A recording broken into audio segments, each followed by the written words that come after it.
life is a test match. I can still eat healthy, I can live healthy. If you're physically fit, you're also mentally fit. I just want to live, inshallah, with the grace of God, disease-free. Hello and welcome to another episode of Meet the Initiators. And today we have got a very dynamic business person with us, Ahmar Azam sir. He's bringing a revolution in fitness industry of Pakistan through his chain of fitness clubs, Trifit. So I guess you all must have guessed we are talking about Ahmar Azam sir. Assalamu alaikum sir, how are you? I'm doing very well. Wa alaikum assalam. So Trifit has done some really amazing work in a very short span of time, and everyone is almost already aware of it, all the fitness enthusiasts. We would like to know a bit about you. Who is Ahmar Azam? How did your journey start? I must congratulate you for the great work that you're doing as initiators, and I've seen your work before, so congratulations and I wish you all the best. My journey is nothing more than any other Pakistani's journey. I started off from Karachi. I went to school here. I went to multiple schools. There is a school called St. Jude's. Then I went to Commerce College, which at one point in time was a very famous college as well. And then I took a bit of a detour and I went to a school called St. Pat's where I did my A-levels. Anyway, fast forward, after finishing A-levels, I was sent to England. There's a university called the London School of Economics. I graduated from the LSE. After LSE, I did my chartered accountancy. During my CA period, I also got married. And you got a chance to meet my wife as well. Anyway, fast forward, early 1999, my wife and I decided that we'll make US our home. So anyway, the journey continued. I continued to work for Deloitte in New York. It was a fantastic experience. Fast forward, spent a few years in the US, almost 12 years. Did different jobs. I was a general manager for a mid-sized international bank as well. I was leading the bank. Anyway, different job. My last job was a partner in a large banking consulting practice. But during this time, right towards the end, I lost my father, and God bless him, my mom and dad were performing Hajj, and while performing Hajj, my dad had a cardiac arrest and he's buried in Makkah. But anyway, that was a life-changing experience for me. And that's when my wife and I decided that we will leave US and will come closer to Pakistan. Anyway, at that time, my two younger brothers and my mother, they counseled and advised me that perhaps Pakistan is not the right place for us at the time, because back then security issues were quite prevalent. So we decided to make Saudi Arabia our home. So 2011, after spending almost 12 plus years in the US, we decided to move to Saudi. I joined a big conglomerate. I was a CFO. And then after a couple of years, I was approached by a chain of fitness clubs called Fitness Time. So I joined them initially as their CFO, fell in love with the business, really enjoyed it. And subsequently, the board decided to promote me to be the CEO of the company. Anyway, we took the company public, and a Saudi brand became a top 15 fitness chain in the world, a multi-billion-dollar company. But during this journey of almost 6 years in Saudi Arabia with the fitness chain, I developed a new dream. And the dream was that if we could build this success story in Saudi Arabia and the Middle East, then why not our own country, Pakistan? So despite the fact that I'd spent almost 29 years outside of Pakistan, I decided to move my family, and everybody decided to come to Pakistan. So we raised a large. That shows your true patriotism towards the country. Anum, we have a cliche, and it's actually quite true. I say that you can get a Pakistani out of Pakistan, but you can't get Pakistan out of a Pakistani. So that stayed with us. But alhamdulillah, I think credit goes to my wife for a great upbringing that she gave. That we have beautiful 4 children of different ages, but they all decided to move back with us. Of course, my son recently finished his studies and now he's back and he's working with us. My daughter, my eldest daughter, she's in Scotland, also finishing her education. But the other younger 2 daughters are with us. So it's nothing, there's nothing like living at home, surrounded by the love of your mother, of your brothers, your friends, And then of course, while doing all of that, you also create a great living, pursuing a great business whereby you do make money, but what you're really doing is a great service to humanity, to the people of Pakistan. And our mission is to steer society towards a healthy lifestyle and encourage people to exercise regularly and make healthy choices. So that's the mantra, that's the mission we live by, that's the mission we wake up to every single day, and we sleep thinking about it. So like you mentioned that when you started working as a partner in the Saudi fitness industry, you came up with this idea that you should bring it back to home. What were some of the challenges that you faced when you tried to bring those international standards of fitness here in Pakistan? And I would like to take a second to really, mashallah, appreciate the branding and work that you guys have been doing, and with this Trifuel as well. I'm really enjoying it too. So please share some of the challenges that you had to face. Interesting. See, challenge means opportunity. If there was no challenge, there will be no opportunity.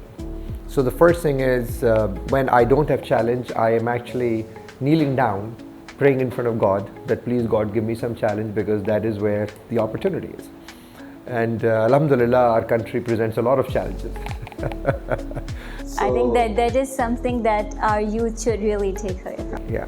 So I say that, really, genuinely, because some challenges, of course, are monumental, and some challenges something that you look for because that's how you convert. For instance, it's a sad challenge, but also presents a great opportunity that Pakistan today has become world's #1 with respect to diabetes. And diabetes is not a good disease, but we are #1. My assessment after having moved back to Pakistan is that we have to be one of the most unhealthiest nations in the world. Now, of course, somebody would look at it and say, well, if it's unhealthy, then why are you here? Well, we are here because that's the opportunity. I give that example, Anum, that two shoe salesmen were sent to a remote island near Australia, and they said, well, we'd like you to go and sell shoes in the same island. So the one salesman, he went and he came back with a very big analytical report, a lot of pictures, and he said, well, I did a lot of research. The Aborigines who live in this particular island, the natives, they don't wear shoes. Nobody wears shoes. So because of the fact that nobody wears shoes in this island, so we think that we cannot sell shoes. So we need to find another market. The other gentleman, he also went to the same island. He also went around the same time. But what he did is that he carried a lot of shoes with him, sample shoes. And he made sure that the locals, the natives, tried the shoes of this company. And they fell in love. They said, this is so comfortable. So his report was that not only we should sell, but as a matter of fact, we should start a shoe factory in that particular native. Answer, Anum, is both are right. A glass half full and a glass half empty, both are right answers. But the question is, what's your approach? And in this case, you figured out that all that Nahari pie needs to go somewhere, it needs to be burnt up. Absolutely. As a matter of fact, it really needs to go into the dustbin, because our body is our temple, right? And our body is our mosque, our body is our masjid, our body is our holy place. How would you allow this body to be treated, Anum, right? Imagine in your house, if you invite me and I come with a bag of garbage, and I come and I throw a lot of garbage in your house, how would you feel about it? Would you still welcome me to your house? You probably would not, because you'll say, this is my house, Ahmar. Why have you brought garbage, kachra, in my house, and you're throwing that kachra in my house, the garbage? So then why would I allow my body to be treated that way, right? Now, of course, somebody who's oblivious, they don't know the difference between kachra and non-kachra, they would do it, right? But the moment somebody realizes that body is your temple, body is your masjid, and you need to treat it properly, just like you would treat your own home, then your approach would be different. But yes, you're right. We have another jargon or a cliche in our industry that why do people work out? Why do people like to take care of their health? People like to take care of their health, people like to do exercise, people like to take care of their fitness because they want to look better, they want to feel better, and they want to move better, right? Now that is a mantra that is adopted everywhere in the world. So when I moved to Pakistan, I said, no, there's a fourth reason. The fourth reason is that people want to work out, people want to do exercise, whether it's running or going to a gym or walking, anything to be physically active. Also, so that they can have the right to eat what they want. But at the same time, I do emphasize that we should eat healthy because at the end of the day, the body was designed for 120 years. Now, people are living in many parts of the world for 120 years.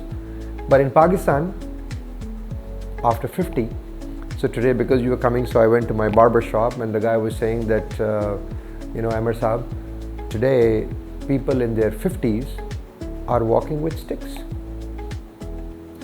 And that's only in urban or in Pakistan per se. Only because of the fact that we are not taking care of their health. We feel that the least important thing is our health. And that's what we're here to change. We're here to give that hope to people. It doesn't matter whether they come to Trifit or they go anywhere, but we want them to take care of their health and be happy and be excited and have the dream that they would die when the time comes, but not crawling their way through the hospitals, but just natural. Eventually all of us have to go. Aging gracefully, that is very... Aging gracefully and dying peacefully. So it brings me to a question that mashallah, so you have maintained your own health very well, being a business person of mashallah such successful chains, and it is one of the challenges that entrepreneurs often face. We keep ourselves behind and our business and our work is everything. So what advice would you like to give to other entrepreneurs and how do you maintain it yourself? It's a very interesting question. See, entrepreneurs, first of all, whether you are an entrepreneur or you are focused on doing anything exceptional in your life, there is a term that you probably have heard called work-life balance. Do you believe in it? Does it exist? I actually don't believe in work-life balance. What I do believe is in creating balance in your life. Because a lot of people think work-life balance means that I go to work at 9 and leave at 5. Well, anybody, whether you have a job or you want to do something of your own, nobody has built anything working 9 to 5. I'll tell you, I topped in many of my exams in my life. If I worked a few hours, I'll be a liar. There are times when I worked straight 16 hours, day and night, to be able to pass those exams. Building my career, working for other people, I work very hard too. But then when you work a job like an entrepreneur, you also get paid like an entrepreneur. Having said that, one needs to also create a balance. The real definition of work-life balance is that when you're working, you're succeeding in your work. But when you're with your family, you're also succeeding with your family. A lot of people think that it's a choice between the two. I personally think that it's not. It's the ability to spend quality time. As I said, I'm happily married. Alhamdulillah, I've got 4 children as well, and they're happy children, happy wife. But then the bottom line is that it's the focus that when you're working, and when you're with the family, you're with your family. So that's the work-life balance. You asked me about advice for entrepreneurs. So one is that be focused. The other one is hard work. I've always said, there's a lot of, I think, misnomer, in my opinion, that work smart, not work hard. Of course you got to work smart, right? But you also have to work hard, because I've been in the workforce or working for more than 25 years now, Anum. But any day I would pick a person with dirty nails, hard worker, over somebody, a GQ, gelled hair, right, but not doing the work. because hard work always pays off. And through that journey, you create expertise so that you learn how to do smart work. I think this is one of the really very important message to our especially younger generation right now. They are, mashallah, very talented. I'm working with some. I'm sure you also have some in your team, but they are lacking some consistency, and I think that there is some misunderstanding regarding this work-life balance, especially because, like you said earlier, it does not mean that you are only like working 9 to 5. Some jobs do demand, that you work for longer hours, but once you are done with that, what you are doing with your time, what you are doing with your family is what matters a lot. That's right. See, you got to think about your time hoggers, right? A lot of people don't understand. I mean, when I was growing up, Anum, we had less time hoggers, right? Where you would end up wasting a lot of time. We didn't have cell phone. We didn't have a lot of options on social media. Today, really, even at my stage, I could open a phone and literally 30 minutes later, I'm still on Facebook or Instagram or Twitter or YouTube or whatever. And these are time hoggers. They just consume your time. We didn't have those things back then when I was growing up. So I think the biggest challenge for this generation is to be able to know where the time is going. It has always been the most important thing, but it's become even more critical now because of the fact that you have so many options which can consume your time. Your productive time can become your unproductive time, so you have less time, right? Going back to the fact that what should the youngsters of the millennials, the Gen Zs should be focused on. One is, of course, developing a work ethic. Understanding that life is not a T20 match. Life is not a T10 match. Life is a test match. You got to play those innings. You got to be able to stay on the crease for a longer period of time. Life is not about that you hold a bat and you hit a 6 outside the ballpark and think that that's the way to succeed. You'll get those moments, but to have those moments, you got to be able to stay at the crease. And a lot of people today think that instant gratification. For instance, today I want to entertain myself, take the phone out, watch something, instant gratification. When I was growing up, I want to entertain myself, I had to do something about it, right? Today you want to eat something, you go, take the food out, throw it in the microwave. I call it the microwave mentality. So all that is having an impact on society, and it's not a Pakistan phenomenon. It's all across the world today. The biggest challenge today that the workforce is facing is the fact that everybody wants instant gratification. They want to start their career as a manager, and tomorrow they want to be the CEO of the company and know everything.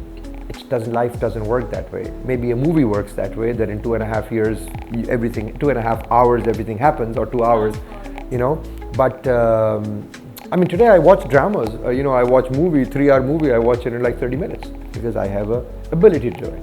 Back then you didn't. So the patience, tolerance, and the way the virtue of waiting and working hard is kind of disappearing. So, but when you are building your career, it's not like the ability to pick up the remote and press fast forward and life will fast. You have to go through the ups and downs. One of my mentors today, we're still very close. He's like a father figure to me, John White. John would always tell me, our life goes through valleys and hills. He said, when you're going through a valley, don't get too depressed. When you're going through a hill, don't get too excited. But you got to stay consistent like a duck. You got to keep paddling so the duck keeps moving, right? Sometimes you paddle very hard and sometimes you paddle slow. But the idea is to always keep floating and keep moving, because life is a marathon. It's not a 100-meter sprint. So coming back to your journey with Trifit as you launched it here, what were some of the challenges that you had to face? Because we still have certain class or certain, if I should not bifurcate by class, there is still a little smaller ratio of people who are motivated towards the fitness industry, while others are not either that educated or they don't think it's that important. So what was one of the challenges, or I would say some of the challenges that you had to face? See, if you ask me some of the key challenges, one of course presents the opportunity, which is the fact that fitness is not prevalent. People don't like to take care of health, and we've talked about it, right? So that's one thing we're doing to find ways by creating awareness, by like interview that we're giving right now, talking to celebrities, utilizing religious scholars to convey the message that one needs to take care of their health. Imagine back in the days when they would fight wars, they weren't fighting wars with a big tummy, right? They weren't fighting wars because they couldn't even walk for 100 meters and then they were out of breath. They weren't fighting wars because they couldn't climb 2 flights of stairs. They were strong. Strong men, strong women have built, and it's an expectation. It's an expectation. I think we will also be asked about it. But anyway, fast forward, talking about challenges. I think one challenge is clearly to create awareness, which we are doing and we're excited about it. And some of the other challenges, one of course is unfortunately, as an international company that we've come here, we did not get much support. As a matter of fact, we did not get any support. I have built businesses, worked in different countries, as you know, UK, US, Saudi Arabia. The amount of support that businesses receive, especially when you're bringing FDI, foreign direct investment, like in our case, we raised a large fund, and it's an international fund, financed by international investors from Saudi Arabia, from Europe, from US, and it's a great opportunity. But unfortunately, we did not get any support at all from any of the regulatory bodies. Hopefully that'll change, because if we did get the support, facilitations, then the pace at which we grow or other businesses would grow would be phenomenal. So one thing through this channel I would like to also communicate to the people in offices of power, that when international companies are coming, because that's what we need. That's really right now in the economic crisis situation that we're in, one of our get out of jail cards is the fact that foreign investors come and invest here. And a lot of foreign investors are looking at us.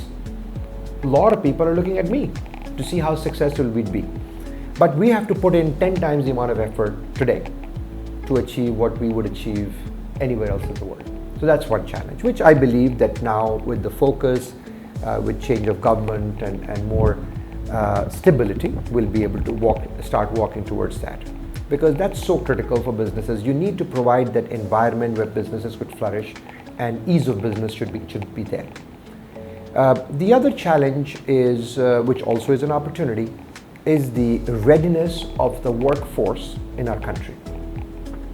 See, when I moved here, I thought that yahan par there is a Ganga barrier of talent pool, because clearly Pakistan for the last few years, because of the unfortunate adverse branding, is not the first country where foreign countries are looking to recruit their manpower from. Not the first country where they're looking to provide immigration to. So I felt that there would be so many people here, who they are so many people, there are so many people here. But I felt that there are people who would be looking for opportunity, and once the opportunity is given, they'll be able to grab it and work. But the people are there, but unfortunately over the last few years, I would say probably a couple of decades, I think the readiness of the workforce, work ethic, understanding what it takes to become successful in your career has diminished. Do you think our youth lack proper guidance and direction? That's exactly what it is, right? So when I was growing up, I would never, in Karachi, I grew up in Karachi, I would never put back then we didn't have a button to roll the window down, but we had to do it manually. Neither myself nor anybody who went to school, I'm not talking about people who didn't go to school, would roll down their window and throw a paper cup outside. We didn't know. Why do you think that has changed? So when I was growing up, Anum, we used to have a subject called civic studies, where we were taught things like this, that when somebody comes, open the door, right, say thank you, now, or how to treat, how to behave in a society, how to treat your neighbors, and that was a subject to be taught, not religion. It was a subject. And I came back and I found out that alhamdulillah, over the last 20 years, we eliminated that subject. So for me, it was quite shocking when I would start spending more time living in Saudi, but started spending more time in Pakistan. And I would see how easily it was, people would just roll things down and throw garbage outside. How easy it is for people to open the door and throw garbage outside their house, right? Because lack of mentorship, lack of guidance. If you provide guidance, then people would understand. People are generally good people. I'll give you an example. Many years ago, I saw a YouTube clip of a famous, absolutely phenomenal Pakistan Test captain as well, Mr. Sarfaraz, right? Our wicket keeper. And Sarfaraz, who some of you probably know, he also recites Naat. He's got a good voice and he's known for that, right? So there was a video clip which one kid, Pakistani, a group of kids were recording in one of the malls in Dubai, where Mr. Sarfaraz was walking with his son. He was holding a young infant, and he was walking with his wife. And some bunch of Pakistani kids were pushing their phones in his face saying, Sarfaraz bhai, naat to sunaye, Sarfaraz bhai, naat to sunaye. So Sarfaraz turned around and he said, yaar, अच्छा लग रहा है आपको कि आप इस तरह मुझे harass कर रहे हैं, मैं अपनी family के साथ जा रहा हूँ. So those kids, when they got that message, when they got that guidance, they said, Sarfaraz bhai, we are very sorry. बहुत माजरत चाहता हूँ. And they posted that video to send the message, right? That they recorded the whole thing, that's what they were doing, then Sarfaraz responding, and then them apologizing and putting the video on YouTube, which became viral. So it's a case of providing the right guidance, right mentorship, right? And that's what we're trying to do. In addition to Trifit, you mentioned that we have a healthy cafe as well. It's called Trifuel Cafe. We also established Pakistan's first internationally accredited fitness academy by the name of Sporta Fitness Academy.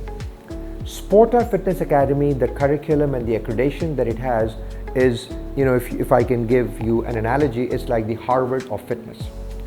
People who graduate today, get the fitness diploma from Sporta Fitness Academy, can get job anywhere in the world. Their qualification, their certification, it takes about 2 or 3 months to get that fitness diploma.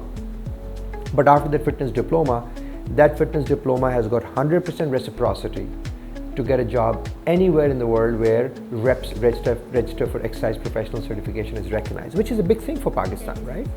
Now, but in that process, we're also mentoring, providing coaching. Today, alhamdulillah, we've graduated, I think, almost close to 200 people from that particular academy. Youngsters, boys and girls, many of them are working for us. Many of them we trained who are working in the industry, and many have graduated and moved and were able to get jobs abroad as well, in the Middle East or wherever. So I think it's a phenomenal opportunity. My dream is to be able to produce first 1,000 certified fitness trainers in Pakistan so that they can serve the industry in Pakistan, build a phenomenal career in the fitness industry, and also be able to go abroad and build their future abroad if they choose to. And then take the number to 10,000 qualified fitness trainers every single year. So despite of the challenges that we just discussed in our fitness industry, the competition is still growing, and I see that youngster today is a lot more aware about their mental health and about their well-being as compared to the earlier generations that we had. So how are you coping up with that competition? And if I may ask you, because you are doing an extraordinary job with Trifit, how does Trifit stand out, and what are some of the different services that you are offering which other fitness chains aren't yet? So Anum, it's very interesting. It's a very, very interesting question. See, when I was growing up, I was very fortunate because our parents would take us abroad every single year. So we'd go to Europe, we'd go to the US almost every year, right? So, when I was in my pre-teens and then my teens, when we would travel, and suddenly we'd arrive in the US or UK or wherever, the cartoons that we'd watch there, the fashion that we'd see there, the music that we'd see there was very different compared to what we'd watch here. So back then, you would not know this, Anum, but we would have like 10-minute cartoon, Pink Panther, Popeye the Sailor, and stuff like that, right? Tom and Jerry, and not even the full cartoon. While when I remember we'd go to the US, and then on Sunday from 6 o'clock in the morning to 2 o'clock in the afternoon, there'd be back-to-back cartoons, and we'd be glued to the TV. And then we'd come back and we'll tell our friends about, G.I. Joe, and they would say, what is that? And we'll tell about those cartoons and those serious people. And my friends would be, we'd talk for hours. But now the world has changed. Whether you are a kid growing up in Addis Ababa in Ethiopia, or you are a kid growing up in Karachi, Pakistan, or you are growing up in London or New York, you have access to the same information. You have access to the same music. You have access to the same brands, as in visibility. You have access to the same entertainment, social media. So today the awareness about your point is exactly the same. Today, when I would go to the UK growing up, they would be listening to different type of music versus what we were listening to in Pakistan. But today that distinction is eliminated.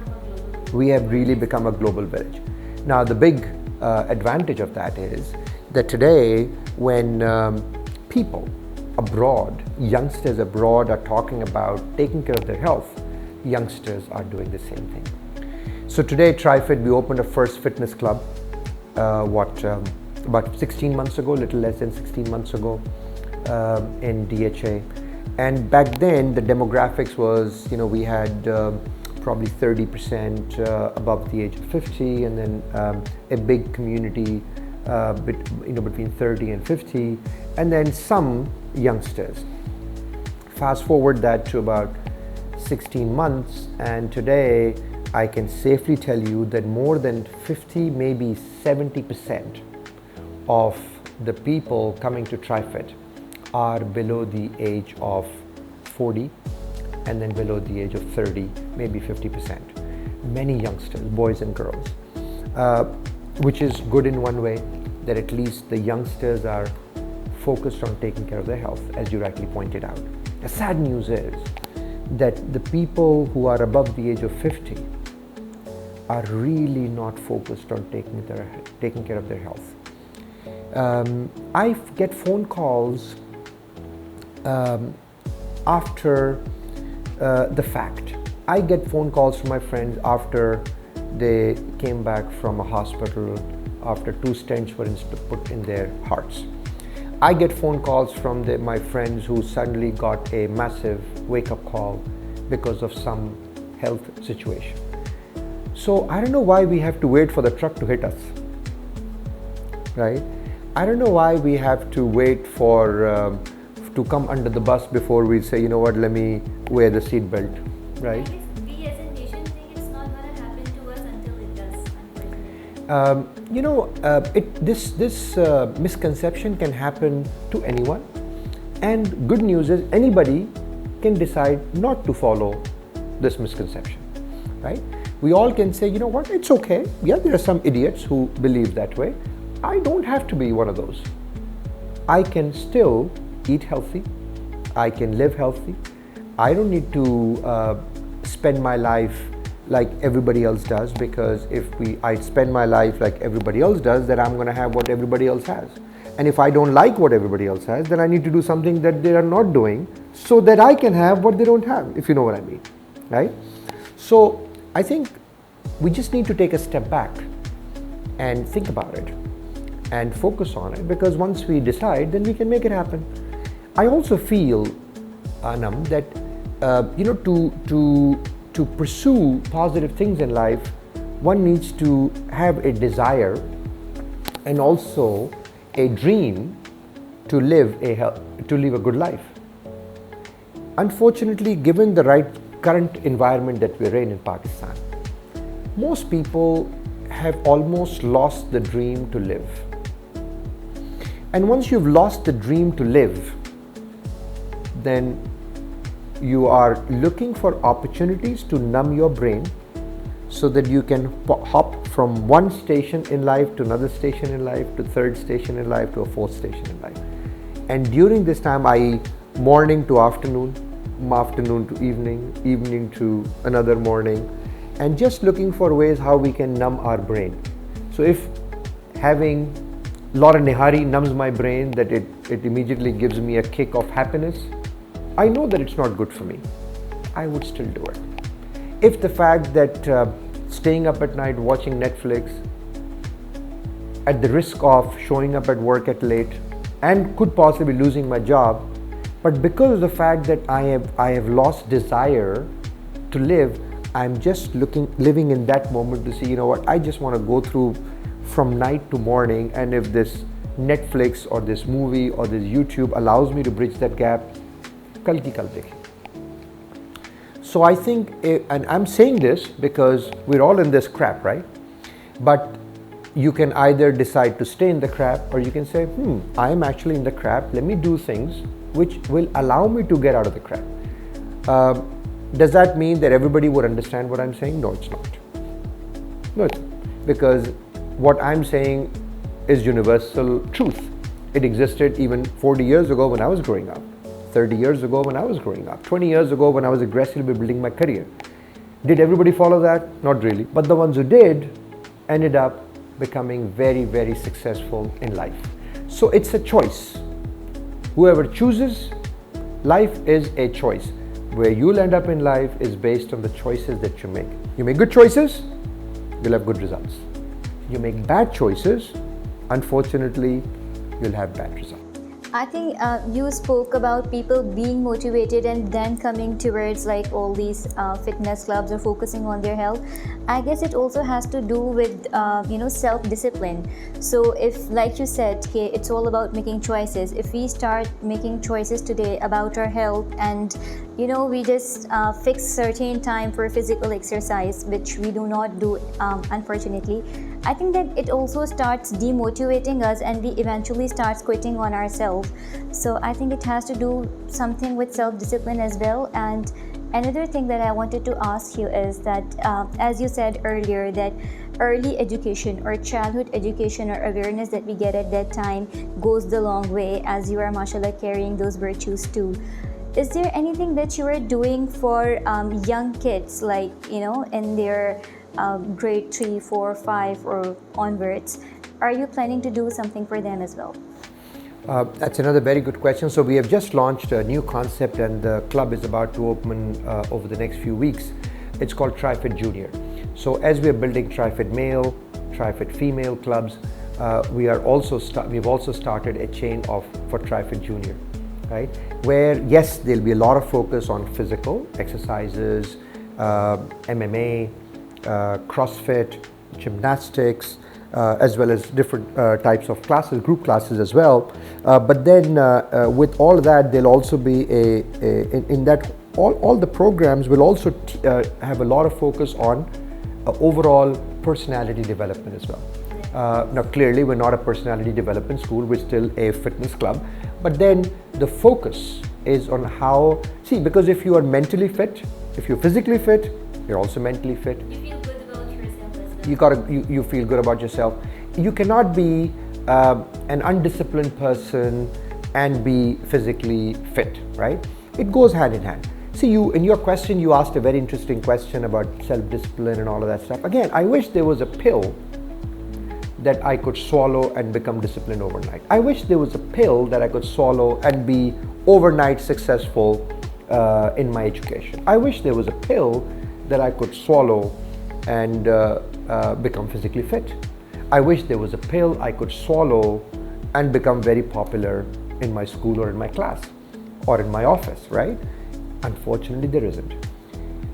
Hence, and because of the fact that people have got instant gratification or microwave mentality, they don't want to pay the price to become successful in anything that they want, right? But that's not how life works. That's why I say start with baby steps, right? You got to crawl before you walk. You have to walk before you run, right? Or learn to walk before you run. And then you start running. But if somebody says, no, I will only get out of my bed when I will run, and I will run faster than the fastest man on earth, it's not going to work that way, right? So with respect to fitness, we always tell people, come 2 to 3 times a week, no problem. create a discipline. Anybody, Anum, even if you want to, you could also spare 2 to 3 hours a week to take care of your health. Whether it's walking, whether it is coming to a gym, whether it's going for a swim, but something to do with physical sports, with physical activity, right? So that start with that. Doesn't have to be, you don't have to pray 17 rakat ki namaz in Isha. Say, I will only do wuzu when I have the energy to pray 17 rakah. If you don't have the energy to pray 17, start with 4, which is fard. Do something about it. So what I'm doing these days is that I don't get a chance to go to gym. And by the way, when I used to go to, people would ask me, why do you need gym anyway? Because I have that kind of physique. It personally helps me de-stress. It helps me motivate. So what I try to do now is that I do a bit of yoga and meditation. It also helps me concentrate and be more productive. So I think you are right. I want to add something here, misconception. Fitness is not about losing weight. Yeah. That's just one small aspect of it. So there are a lot of people who are very thin, but they also get a heart attack in their 30s, right? Because the cardiac condition is not good. There are a lot of people in their 30s, they get cancer too, because of the fact that they're constantly exposing their body to those type of food that causes cancer, right? In this country, we are an impoverished country, right? We are an impoverished country. We are a poor country. We are a severely malnutrition country. Then how come we are the world's largest country world's #1 country with respect to diabetes as a disease, which means a lot of thin people have got diabetes as well. Just yesterday, without mentioning name, at our club, I bumped into a gentleman. He is head of a large investment bank in Pakistan. He's a friend of mine, and he said that I've just been diagnosed with type 2 diabetes, and he was blaming his genetics. He said, well, really it is because of my genetics. I said, well, Mr. So-and-so, he's a friend of mine. He said that I told him that type 2 diabetes is lifestyle related.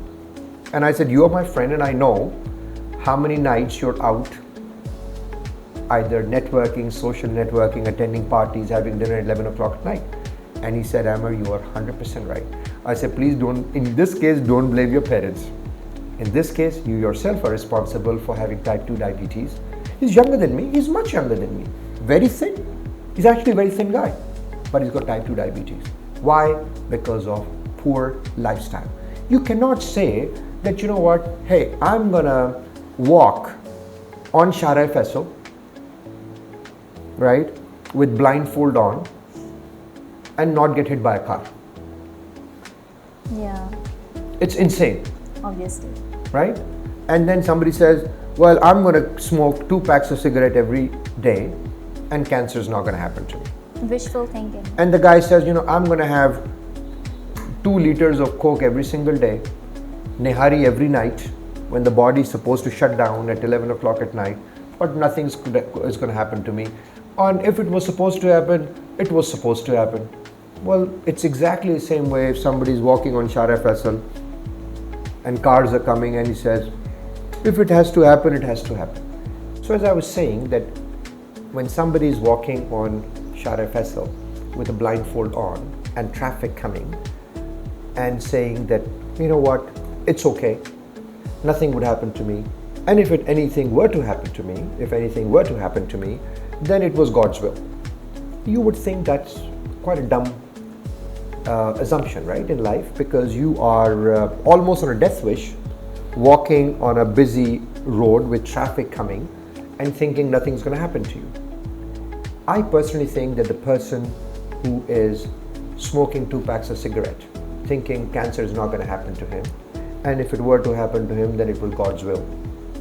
Or if somebody at night, when you're supposed to start shutting down your stomach and your system and throwing buckets of nehari and halim and biryani and barbecue and then going to bed, or having this much of dessert at night or this much of dessert at night when you're not supposed to and your body is slowing down before going to bed. and that person thinking that person is not going to get a cardiac arrest, or that person will not get a severe disease or some life-threatening disease, or if a person is staying up all night and munching all night and then staying up and sleeping half of the day and thinking they have a healthy lifestyle, I think that's equally dumb as well. Just like if somebody walking in the street is a dumb person like this and risking his life, I personally think if you're not feeding yourself and treating your body properly, that's actually a dumber assumption that nothing's going to happen to you. So we already discussed the challenges that you had to face when you launched Trifit here in Pakistan. What about the competition? So even though you were saying that our fitness industry is not in that good shape as it is supposed to be, but like we discussed earlier, youngsters are still now more focused on their overall well-being. How are you catering to that competition, and what unique services is Trifit offering? So a lot of small gyms are there, and I believe some of them are also doing a good job. See, the undue advantage, I must say, the undue advantage that we got at Trifit when we came to Pakistan is the fact, one, there's absolutely nothing to the level of service that we are offering. The second big advantage that we got was that before we came, and I say that with putting a lot of emphasis to what I'm going to say now, is that before we came, the alto of fitness was being sold at the price of a Mercedes. So when we came and we actually launched a Mercedes or an Audi, people got to know what it is all about.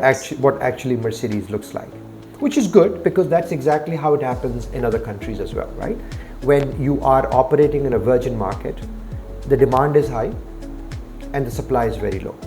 So what the low supply does is that they would create an average product, but make the price so high, the entry price so high, that only the rich people can afford.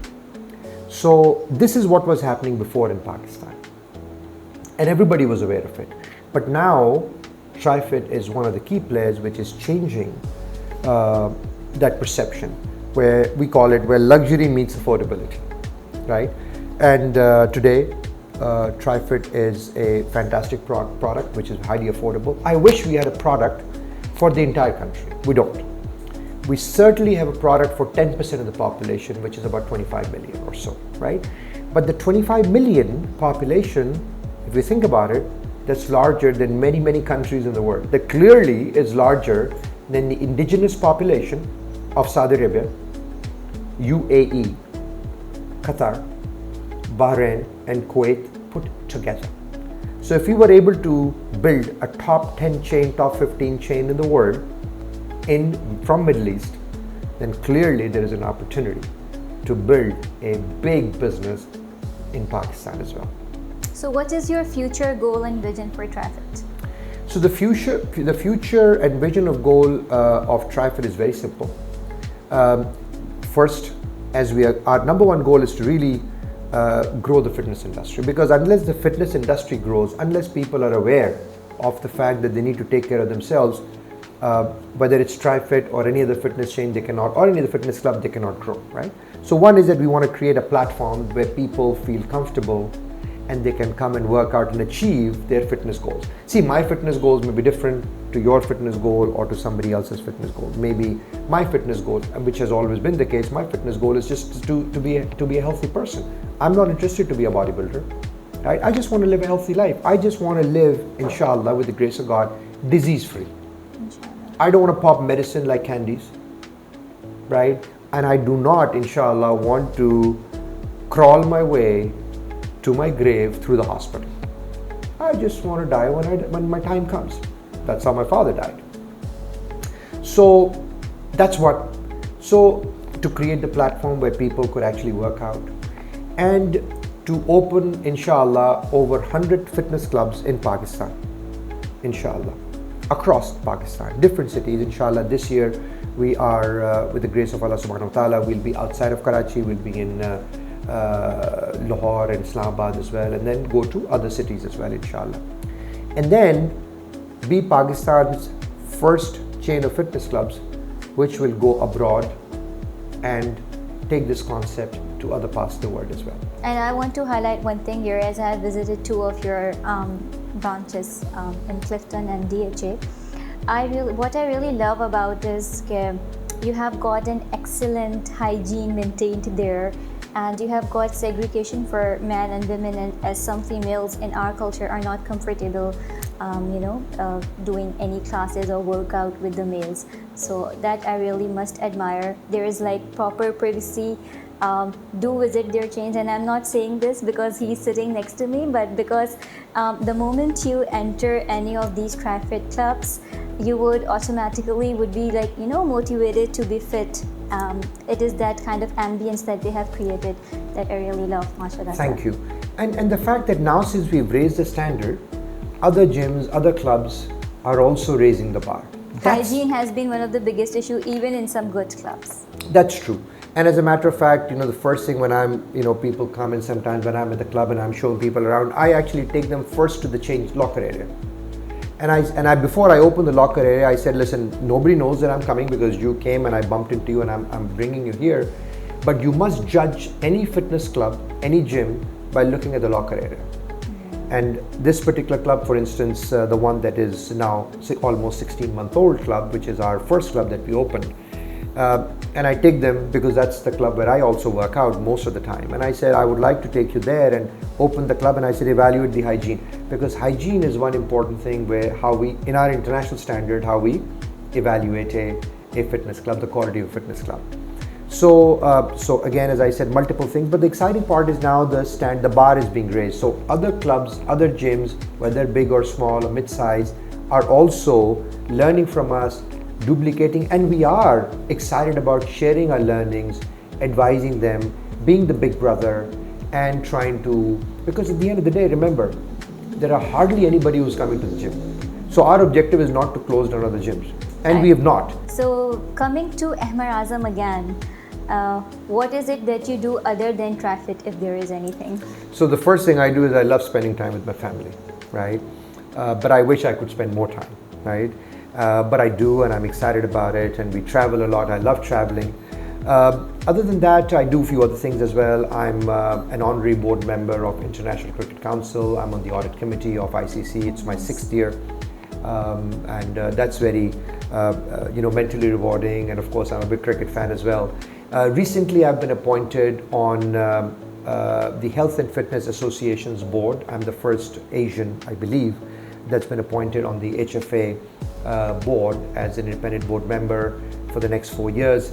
And HFA is the world's largest and world's most reputable trade association, representing the $200+ billion fitness industry based out of the US.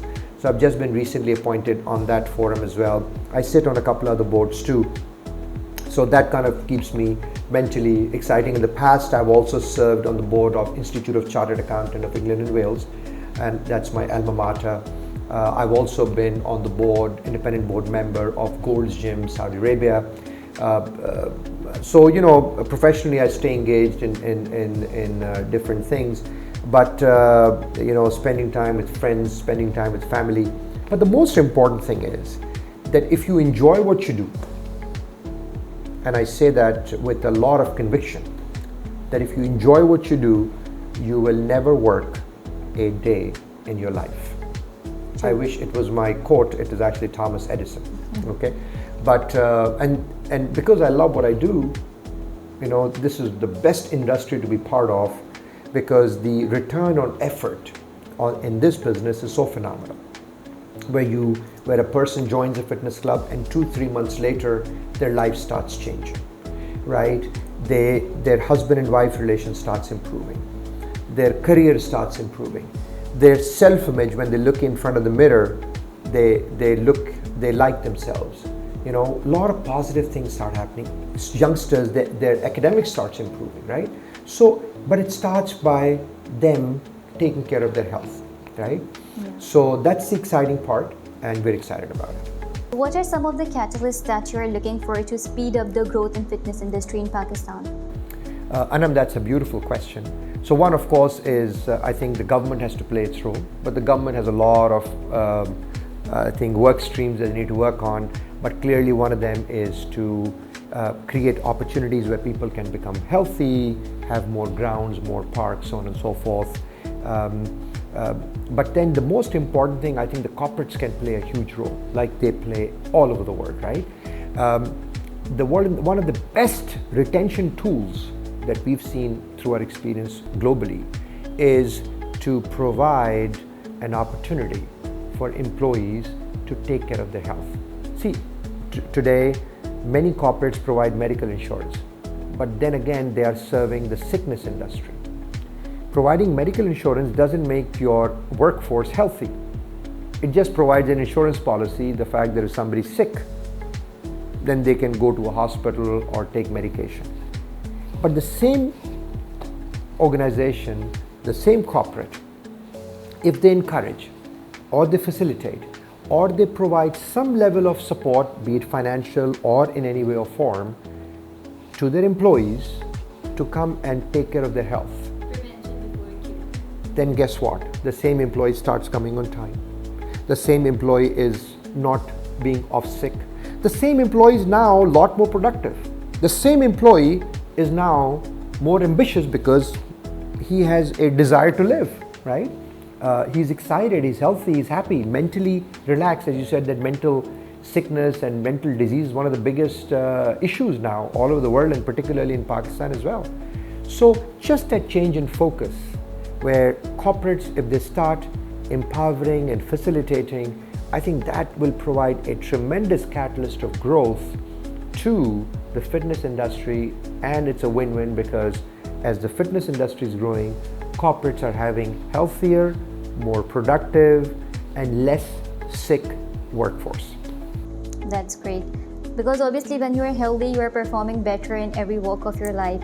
So Trifit is open to have such collaborations with these companies? We do. As a matter of fact, Anum, today almost on a weekly basis, we are signing, every week we're signing a new corporate, be it a bank or be it a large corporate or mid-size and small. I mean, we have today situations where, I'll give you an example. Literally just, I think towards the last days of Ramadan, there is an organization called the Entrepreneur Organization, EO.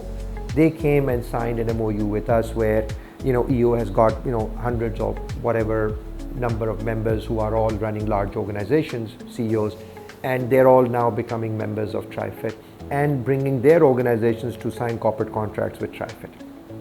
So today, a lot of corporates, banks have signed up with us, companies have signed up with us, insurance companies have signed up with us as our corporate clients, where today their employees are signing up, and the organization, the companies are actually providing the facilitation, and they are becoming our clients. So not the employees, but the bill is foot by the company itself.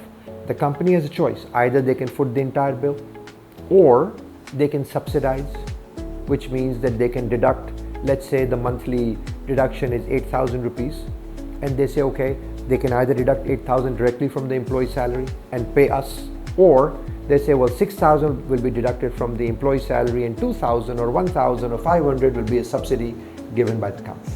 So you want this to be a part of HR policies like insurance? I wish I could say that it's my brainchild. It's not. Everywhere else in the world, that's how it works. Even in India, that's how it works. India today, when I joined the fitness industry about 10 plus years ago, or was at a place where Pakistan is today.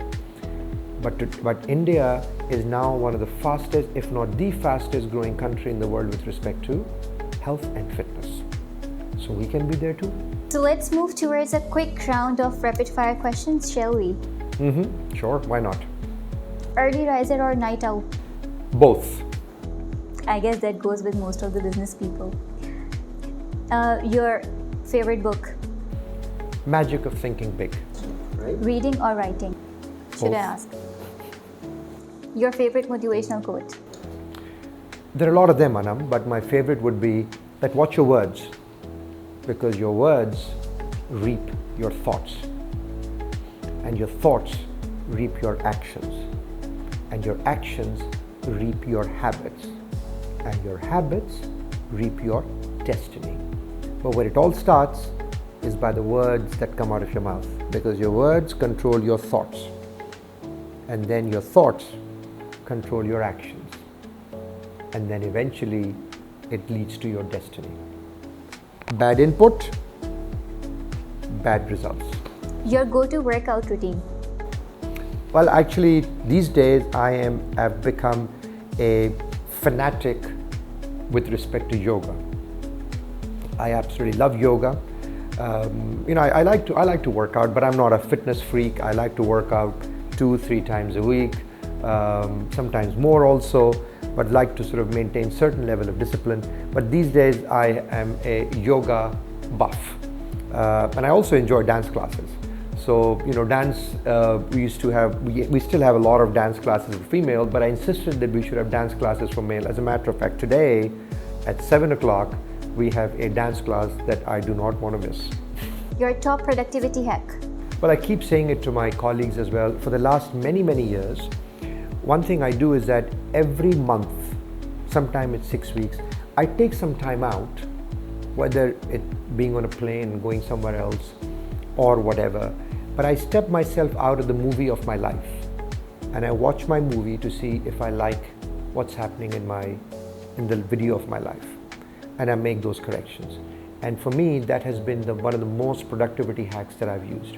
The other one is reading a book. When I read books, the book talks back to me. It always has, and inshallah I pray to God that it always does. Even when I read Quran, because I don't read Arabic Quran, I stopped reading it. I do read for spiritual, but for the purpose of Quran is to read the English version or the Urdu, whatever. I prefer reading English because it's more comfortable for me. But I'm there with my pen and my highlighter, and I'm making notes. Sometimes I'm stuck on one page for like 1 hour because I have so many thoughts coming out of it. The book talks back to me. That is the real purpose of reciting. That is the whole purpose of reading any book, even if it's the book of God. Tea or coffee? Again, both. I'm not dependent on either. I'm a social drinker, but not social drinker like the way you think, but coffee or tea. I don't take sugar. I've not taken sugar for maybe more than 20 years in tea or coffee, maybe longer. Don't remember when I stopped consuming it, but I do enjoy tea and coffee, but only in social settings. Sometimes I can go without for days. I don't even notice it. But then if I'm sitting with you, I could maybe have 3 cups of coffee. And the last one, what's your favorite healthy snack? Fruits and popcorn. I absolutely love popcorns, but not the ones that you get in the market. Although my wife is too kind, she just puts a little bit of butter when she pops the popcorn for me. But if it were to me, I would have it without salt and without absolutely anything. But popcorn has to be one of the healthiest and my favorite snacks. And fruits. Thank you so much, Ahmar Saab. It was amazing talking to you. I already feel so motivated. This brings an end to our session of our today's episode, Meet the Initiators. And we will meet you again with the next initiator in the next episode soon. Thank you so much.